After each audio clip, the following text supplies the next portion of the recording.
আপনাদের নিশ্চয় মনে আছে বাংলার মাননীয় মুখ্যমন্ত্রী গত 6ই মে মুর্শিদাবাদের সুতির ছাপঘাটিতে উনি বলেছিলেন ওয়াকাফ নিয়ে কোনো গোলাগুলি করবেন না, ওয়াকাফ নিয়ে কোনো আন্দোলন করতে গেলে দিল্লি চলে যান, ওয়াকাফের বিষয়ে আমাদের ছেড়ে দেন, কোনো অসুবিধা হবে না।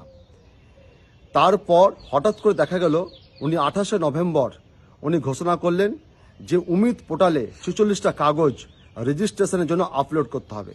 আমি আপনাদের একটা ছোট্ট তথ্য দিই। কেন্দ্রীয় সরকার 27শে অক্টোবর এই উমিদ পোর্টাল রেজিস্ট্রেশনের জন্য পশ্চিমবাংলার ওয়াকফ বোর্ডকে তারা একটা চিঠি দেয়, রাজ্য সরকার সেটা চেপে যায়। তারপরে সম্ভবত 11 বা 18 নভেম্বর আরও একটি চিঠি আসে, রাজ্য সরকার সেটাও চেপে যায়। হঠাৎ করে রাজ্য সরকার ঘোষণা করলেন 28শে নভেম্বর এবং 5 তারিখের মধ্যে সেটা আপলোড করতে হবে।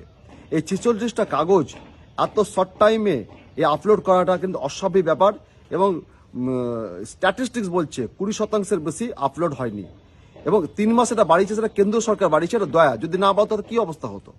সাহেব, আমি আপনাদের এই প্রসঙ্গে বলি, বর্তমানে এসআইআর চলছে।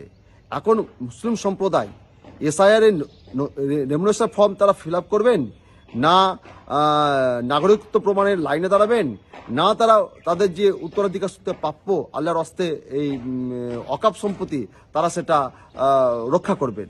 একটা অদ্ভুত বিড়ম্বনার মধ্যে পড়েছে এই ওয়াকফ নিয়ে সংখ্যালঘু সম্প্রদায়, যেটা বাঞ্ছনীয় ছিল না।